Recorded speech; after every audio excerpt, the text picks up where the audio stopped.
Time now for this week's Goofy Award.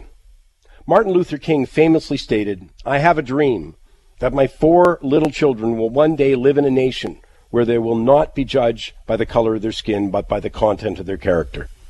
Well, many in the education establishment disagree. They push a national dialogue where everyone is judged by the color of their skin, as evidenced by the move to identify white privilege as the determining factor in individual circumstances.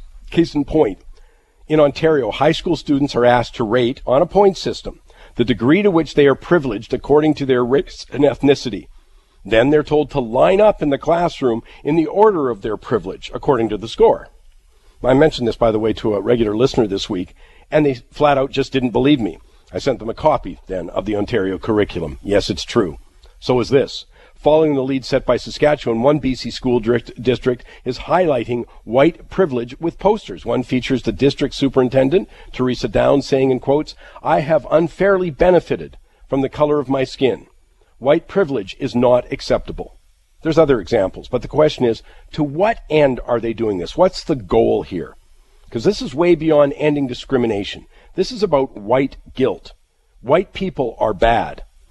Of course, the social justice warriors who've taken over education disagree, but then again, I don't think there's a group in society that displays less self-reflection. I mean, all they would have to do is look at the heated reaction on social media to see how divisive their approach is. If they're looking to enhance tolerance, eliminate discrimination, well, they have failed miserably. They haven't opened up a conversation by playing the race card. They've closed it. Well, they're openly admitting, by the way, they're playing the race card, and they shut down discussion. They are not bridging any societal divides. They are building them. They are reinforcing them.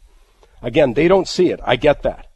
My bet is they live in a social and intellectual bubble. The people they surround themselves with don't tell them this. In fact, when it comes to the BC school district, they've said on record they don't look at social media. They don't want the public reaction.